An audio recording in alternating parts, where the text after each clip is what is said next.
Hi friends, welcome to Priya Vicky creators. இன்றைக்கி ரொம்பவே சிம்பிளான ஒரு ப்ளவுஸ் தான். ஒரு டெக்னிக் நம்ம இதில் சொல்லி கொடுக்குறதுக்காக சிம்பிளான ஒரு ப்ளவுஸ் போடுறோம். ஃபஸ்ட்டு ஜரியில் 5 லைன்ஸ் போட்டுக்கிறோம். அதுக்கப்புறம் சுகர் பீடு போடும்போது ரெண்டாக நீங்கள் வந்து லோட் பண்ணி போடுங்க. மிஷின் த்ரெட் யூஸ் பண்ணி தான் நம்ம ஒர்க் பண்ணுறோம். ப்ளஸ் அடுத்தது வந்து பஞ்ச் பீடு 3ஆம் நம்பர் சைஸ் வந்து யூஸ் பண்ணுறோம். 3mm சொல்லுவோம். அந்த பீடு தான் யூஸ் பண்ணுறோம். பெரிய பீடு யூஸ் பண்ணும்போது ஒன்றா சிங்கிளாக தான் வந்து ஸ்டிச்சஸ் போடணும். நம்ம சுகர் பீடு போடும்போது ரெண்டு பீடுக்காக ஒரு ஸ்டிச்சஸ் போட்டுக்கலாம். நம்ம நீடில் சைஸ் பார்த்திங்கன்னா 24 தான் நம்ம வந்து யூஸ் பண்ணுறோம். என்ன கலர் ப்ளவுஸ் யூஸ் பண்ணுறோமோ அந்த கலர்லேயே வந்து மிஷின் த்ரெட் யூஸ் பண்ணிட்டோம் அப்படின்னா நீட்டாக இருக்கும். நம்ம வந்து அதே கலரில் இல்லை அப்படின்னா நம்ம வந்து கோல்டன் கலர், சாண்டில் கலர் மாதிரி இருக்கும்ல, அந்த கலர் யூஸ் பண்ணிக்கிட்டிங்கன்னா நமக்கு வந்து அசிங்கமாக இருக்காது. இப்போ நெக்ஸ்ட்டு வந்துட்டு அகைன் வந்து சுகர் பீட் தான் யூஸ் பண்ணுறோம். சுகர் பீடு வந்து ப்ரிசோ பிராண்ட் யூஸ் பண்ணியிருக்கோம். பஞ்ச் பீடு வந்து ராயல் பிராண்ட் யூஸ் பண்ணியிருக்கோம்.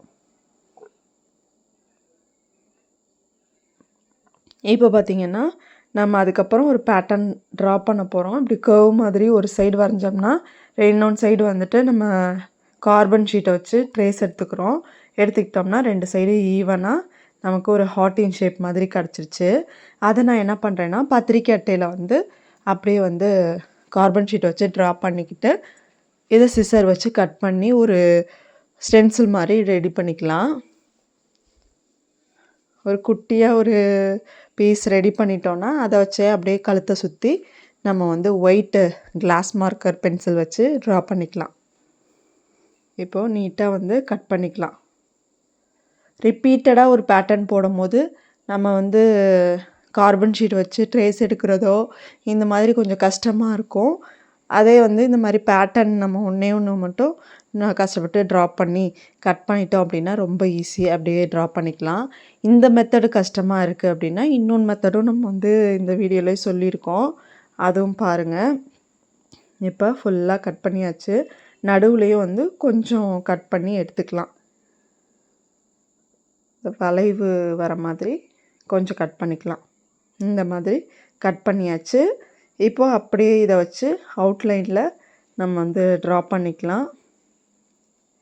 இப்போ வந்து பேப்பர் ஸ்கெட்சிங் ஆப்னு ஒன்று இருக்குது. இப்போ நமக்கு ஒரு டிசைன் வந்து பென்டிஸ்ட்லேருந்து எடுக்கிறோம் அப்படின்னா அது ஸ்க்ரீன்ஷாட் எடுத்து வச்சுக்கோங்க. இதில் போயிட்டு எந்த அளவுக்கு நமக்கு பெருசு வேணுமோ சின்னது வேணுமோ பண்ணிக்கிட்டு இதில் பிரைட்னஸ் ஃபஸ்ட்டு ஆப்ஷன் பிரைட்னஸ்னு இருக்கும். இன்னொன்று மிரரு, அந்த மாதிரி இப்படி மிரர்னு வச்சோம்னா ரிவர்ஸ் ஆகிடும். இப்போ நான் வந்து பிரைட்னஸ் வச்சுட்டு கொஞ்சம் பெருசாக வச்சு லாக் பண்ணிக்கிறேன். இப்போ இப்படியே பண்ணோம் அப்படின்னா ஆடும். இப்போ லாக் பண்ணிட்டோம் அப்படின்னா நமக்கு ஆடாமல் அழகாக அந்த பொசிஷன்லேயே இருக்கும். அப்படியே வந்து துணிக்கு அடியில் நம்ம வந்து போட்டுட்ருக்க ப்ளவுஸ்க்கு அடியில் வச்சு அப்படியே வந்து ஒயிட் மார்க்கரு பென்சில் வச்சு நம்ம ட்ரா பண்ணிகிட்ருக்கோம். கிளாஸ் மார்க்கர்னு சொல்லுவோம், அப்சரா பென்சிலு. ஃபுல்லாக இதை வச்சு ட்ரா பண்ணிக்கலாம்.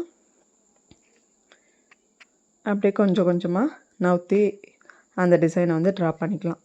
எந்த மாதிரியும் ட்ரா பண்ணலாம். உங்களுக்கு எது ஈஸியாக இருக்கோ அந்த மெத்தட் நீங்கள் வந்து ஃபாலோ பண்ணிக்கோங்க. இப்போ வந்து இது மாதிரி கேட்டிருக்காங்க, ஆனால் அவங்கள்ட்ட வந்து எந்த இமேஜும் இல்லை அப்படின்னா நான் சொன்ன மாதிரி அதை ஒரு பேட்டர்னாக ட்ரா பண்ணிக்கோங்க. ட்ரா பண்ணிவிட்டு அதை ஈவனாக வச்சு ட்ரா பண்ணிக்கோங்க. நீங்கள் இது 2 மெத்தடில் உங்களுக்கு எது ஈஸியாக இருக்குன்னு கமெண்ட் பண்ணுங்கள். இப்போ அழகாக ட்ரா பண்ணிட்டோம். ட்ரா பண்ணும்போது மட்டும் கொஞ்சம் லைட்டாக இருட்டாக இருக்க மாதிரி பார்த்துக்கோங்க. அப்போ தான் வந்து மொபைல் வந்து அடியில் வச்சோம் அப்படின்னா நமக்கு வந்து அந்த டிசைன் பளிச்சுன்னு தெரியும். இந்த ஷார்ப் இடத்துல மட்டும் பாருங்கள், நான் ரிவர்ஸில் கொண்டு போய் டைட் பண்ணி நான் வந்து அந்த ஷார்ப்பை வந்து மாற்றுறேன். என்னென்னா நம்ம வர டைரக்ஷன்லேயே நம்ம ஷேப் மாறுற இடம்னா நம்ம எங்கிட்டு ஸ்டிச்சஸ் போட்டுட்ருக்கோமோ அந்த சைடு நல்லா ஒரு டைட் இழுத்துட்டு அப்புறம் எங்கிட்டு போட போகிறோமோ அந்த சைடு மாற்றிக்கணும். அப்படி மாற்றினோம் அப்படின்னா அந்த ஷேப் வந்து கரெக்டாக ஈவனாக இருக்கும். இன்னொன்று, இந்த ஹார்ட்டின் ஷேப்பே வந்து இன்னும் கொஞ்சம் சின்னதாக நான் ட்ரா பண்ணியிருந்தேன் அப்படின்னா டபுள் செயின் போடணுன்ற அவசியம் இல்லை.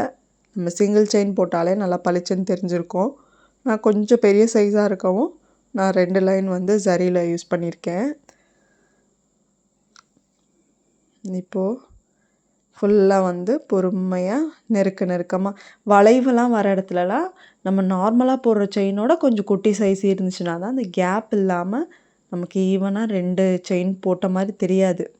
நம்ம எத்தனை ஜரி கொடுத்தாலும் நமக்கு தெரியக்கூடாது, எத்தனை லைன் போட்டிருக்கோன்றது தெரியக்கூடாது. அந்த அளவுக்கு நெருக்கமாக நீங்கள் வந்து ஒர்க் பண்ணிங்கன்னா நீட்டாக இருக்கும் பார்க்குறதுக்கு. இப்போது இங்கே வந்து லாக் பண்ணிக்கலாம். இப்போ ஃபுல்லாக வந்து ஜரியில் இப்போது அந்த எண்டு வரைக்கும் வரேன். ஒரு டைட் கொடுத்துட்டு அப்படியே டைரக்ஷன் மாற்றுறோம். டபுள் லைன் சரி போட்டுட்டு அதுக்கப்புறம் வந்து சிம்பிளான பீடு வந்து நம்ம ஒர்க் பண்ணிக்கலாம். ஃபுல்லாக கொடுத்துட்டு நான் இங்கே போடுற பீடுக்கெலாம் பார்த்திங்கன்னா அப்படியே ஜரியிலே வந்துட்டு நம்ம பீட்ஸ் கோத்துக்கலாம். ஏன்னா அது சின்ன ஸ்பேஸ் தானே, அதனால் அப்படியே இங்கேருந்து ஜரி எடுத்துக்கிறோம். உள்நோக்கி பெரிய பீடு சின்ன பீடு போட்டு ஒரு குட்டி லாக் போட்டு அப்படியே 2 பீடையும் சேர்த்து ஒரு லாக் பண்ணிடலாம். அப்படியே மாட்டி விட்டிங்கனாலே உங்களுக்கு லாக் விழுந்துடும். 2 ஹார்டினுக்கு நடுவில் வந்து நம்ம வந்து ஒரு சுகர் பீடு ஒரு பஞ்ச் பீடு போட்டு நம்ம இந்த இடத்துல ஒரு குட்டி செயின் போட்டு லாக் பண்ணிக்கிறோம். எண்டு நாட் போட்டுக்கிறோம். பீடை ஒட்டினாப்பில் இருந்துச்சுன்னா நம்ம வந்து எண்டு நாட் போட்டால் அசிங்கமாக தெரியாது. ஹார்டினுக்கு நடுவில் பார்த்திங்கன்னா நமக்கு எந்த ஒரு பீட் சப்போர்ட்டும் இல்லை. அப்போ என்ன பண்ணிக்கலாம்னா அப்படியே மாட்டி விட்டுக்கிட்டிங்க அப்படின்னா நமக்கு அந்த பிசுறு மாதிரி எதுவும் தெரியாமல் நீட்டான ஃபினிஷிங்காக இருக்கும். அந்த ஹார்டினுக்கு நடுவில் 2 mm பஞ்ச் பீடும் 2 ஹார்டினுக்கு நடுவில் இப்போ போடுறோம் பார்த்திங்களா, அது வந்து 3 mm பஞ்ச் பீடும் யூஸ் பண்ணியிருக்கோம். இது கொஞ்சம் சின்ன சைஸு, இது அதோட கொஞ்சம் பெரிய சைஸு, அவ்வளோதான். அந்த மாதிரி பீடை ஒட்டி நம்ம வந்து எண்டு நாட் போடலாம். பீடு இல்லாத இடத்துல நம்ம எந்த அளவுக்கு வந்துட்டு எண்டு நாட்டை அவாய்ட் பண்ண முடியுமோ அவாய்ட் பண்ணிவிட்டு அப்படியே அதை சுற்றி மாட்டி விட்டுருங்க. எந்த இடத்துல எந்த ஒர்க்கை பண்ணோம்னா அந்த ஃபினிஷிங் வந்து நல்லாயிருக்குன்றத பார்த்துக்கோங்க. ஏன்னா எந்த சப்போர்ட்டுமே இல்லாத இடத்துல நம்ம வந்து எண்டு நாட் போடுறோன்னா லைட்டாவது, அதுவும் பிக்னஸாக இருந்தால் லைட்டாக முடிச்சா மேலே நிற்கும். அதை நீங்கள் வந்து ஒன்று ஒன்றா இழுத்து விட்டுட்டு இருக்கணும். சப்போர்ட் இருக்க இடத்துல அந்த அளவுக்கு இந்த பீடை சுற்றியோ ஸ்டோனை சுற்றியோ அந்த சைடு நீங்கள் வந்து லாக் போட்டிங்க அப்படின்னா நாட் போட்டோன்னா தெரிஞ்சுக்காது. ஆனால் சப்போர்ட் இல்லாத இடத்துல அங்கங்கே புட்டாஸுக்கு வந்து நீங்கள் பீடு மட்டும் வைக்கிறீங்க, அந்த மாதிரிலாம் வச்சோம்னா என்ன பண்ணணுன்னா அப்படியே வந்து பீடோட மாட்டி விட்டுட்டிங்க அப்படின்னா தான் உங்களுக்கு நீட்டாக இருக்கும் பார்க்குறதுக்கு.